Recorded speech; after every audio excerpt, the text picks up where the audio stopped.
Welcome back to Interview Ninja Step 77.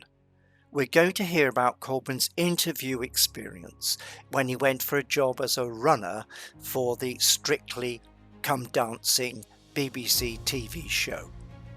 How well does the narrative flow?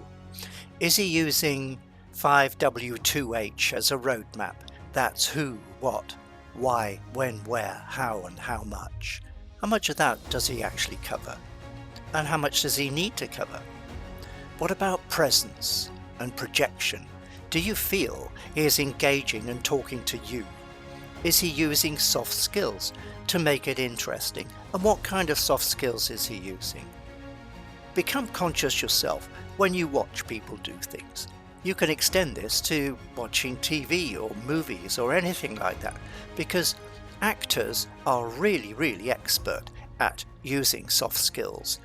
Sometimes subconsciously, but the better ones actually do it consciously, so they can turn their hand to pretty well any role that they're given.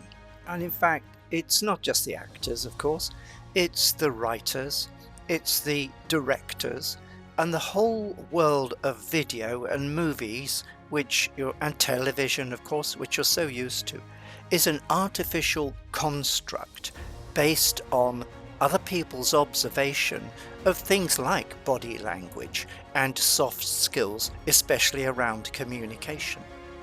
So start to become conscious of all those aspects, because you can learn a great deal yourself.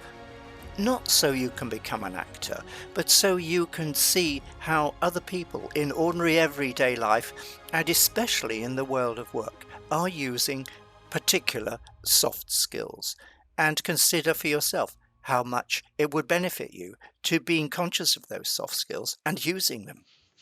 So yesterday, and the reason that we're here is to talk about my interview that I had. So I went up to the BBC, they make television in England, in case you're unaware. They're the big TV company. And I went to audition for a running job on Strictly Come Dancing, which is a dancing show. It's like The X Factor or something, or America's Got Talent or something like that, but for dancing. And you get celebrities on, and everybody dances, and you're eliminated each week. That's a bad description of it, but it's something along those lines. And I went to be a runner, which is the man that makes tea and looks after the celebrities. And I'm hoping to do it for about the next 6 months on from now. And I'll maybe move up to London if I get the job and work there. And that'll be a nice kind of foot in the door in case I want to do anything in the entertainment industry, kind of TV wise. So I went to see the production manager and the junior production manager for Strictly Come Dancing, the people that do all the hiring for most of the roles. So they were quite senior people. I think I got a good interview spot with some networking I did at the last time I went and did a similar job. And my motivation for doing this is really to get my foot in the door. Because I'm not doing university, I have to understand that in order to get to a position within a company that I maybe want to reach for, it's a ladder that I've got to climb, and I really do have to start at the bottom, which I've got no problem doing at all. So yesterday I went up to London. I had a 2:30 interview at the BBC head office. We interviewed in the lobby.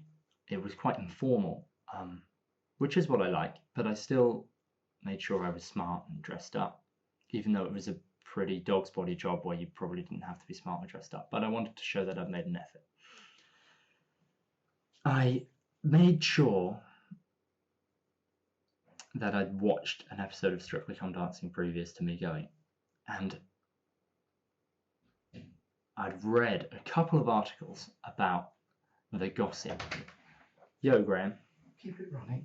Yes, it's running good. Great. Are you all right? You look out of breath. I just cleared a drain. Lovely. and washed up. So such is life.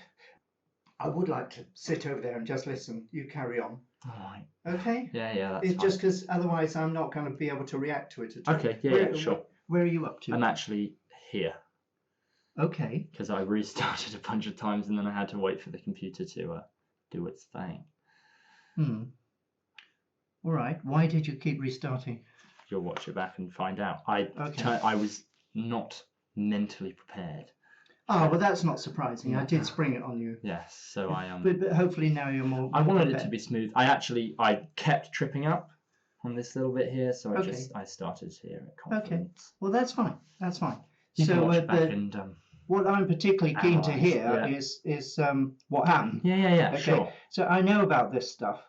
So cover that briefly. Okay, sure. And because I know about it, I can always cover it. These people don't know about it. No, but I can cover that. That's true. Because I know about it. Of course, I don't know about it from your point of view. Okay, well, I shall speed through this then and get onto that. So just we to are time limited.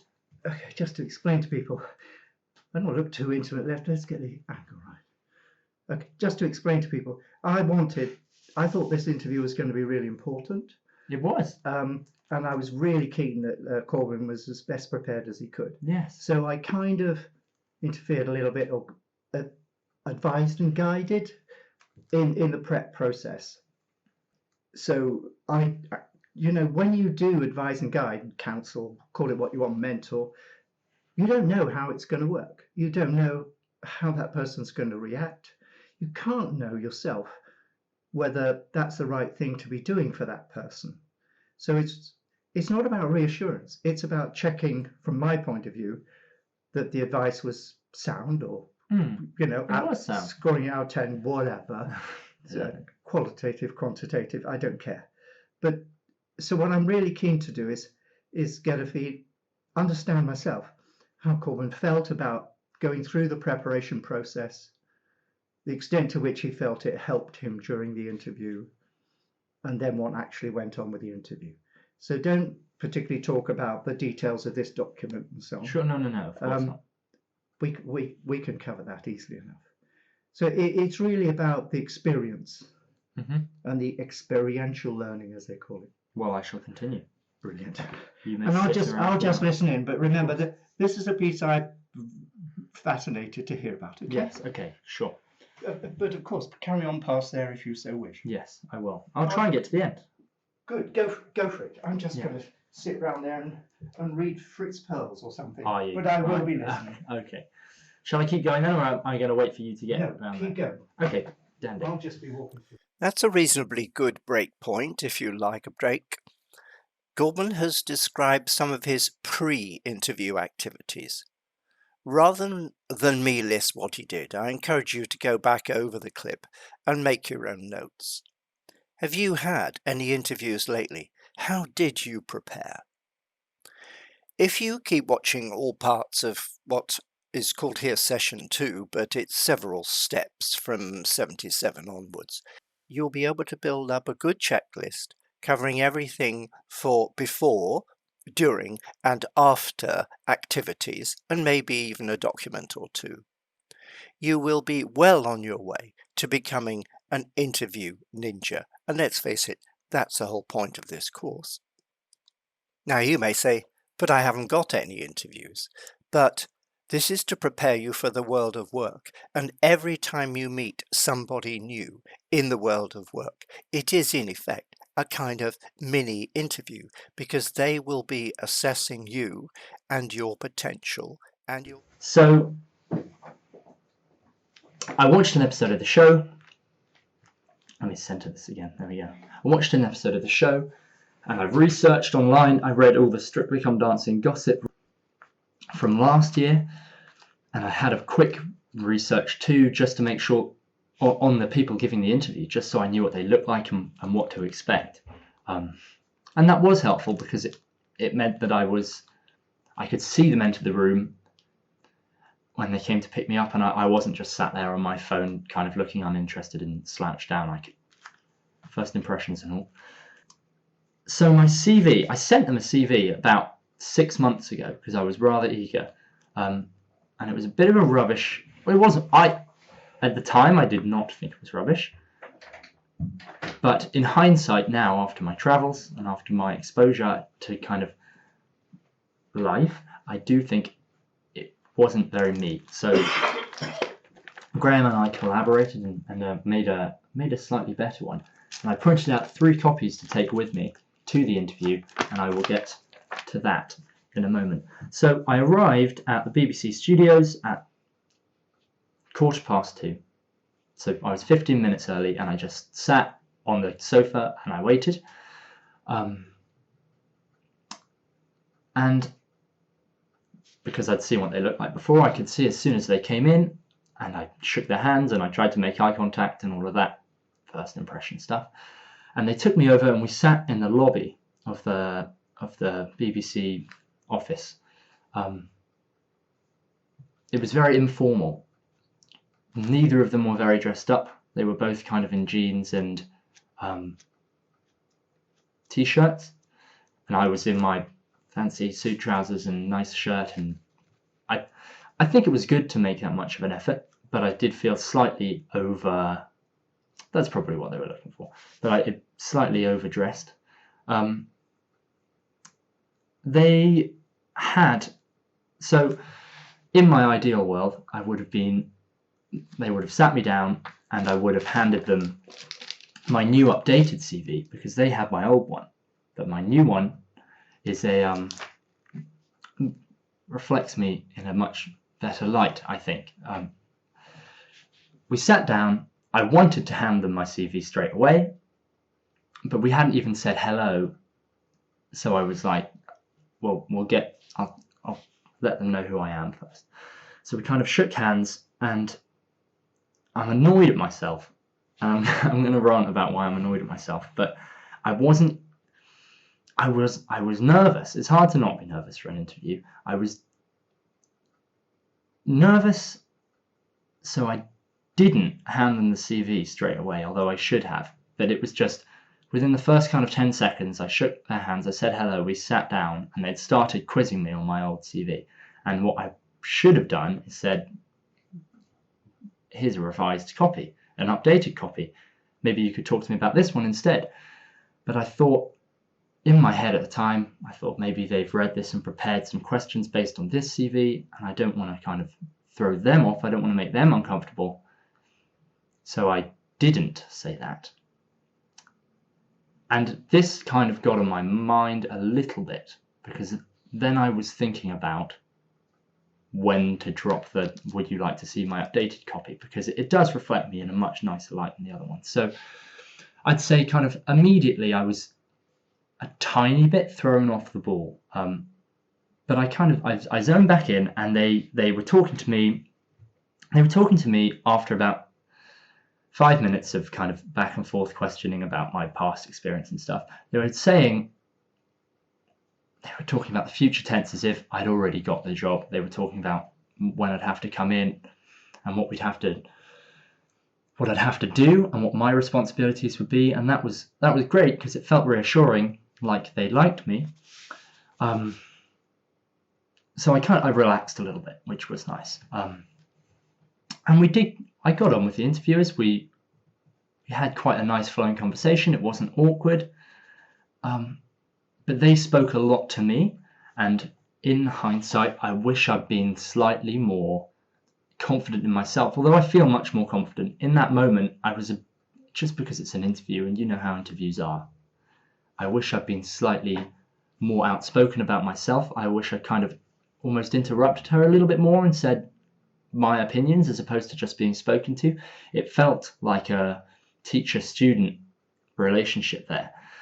But then at the same time, I'm going for a runner job. Almost what they want is just to be able to tell me to do something and have me go and do it, no questions asked. So I don't know whether it came off in a positive way or in I was just kind of underconfident way, but I thought it went quite well. Personally, I thought we got on. It just didn't go as amazingly as I'd envisioned it in my head, just with my newfound kind of approach to these things. Which was a bit disappointing, but I think I'm being picky. I liked it. It was great, and the people were lovely.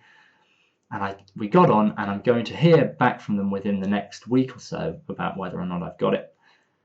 So fingers crossed. The interview experience, I suppose that's what we were just talking about, but generally a pretty positive one.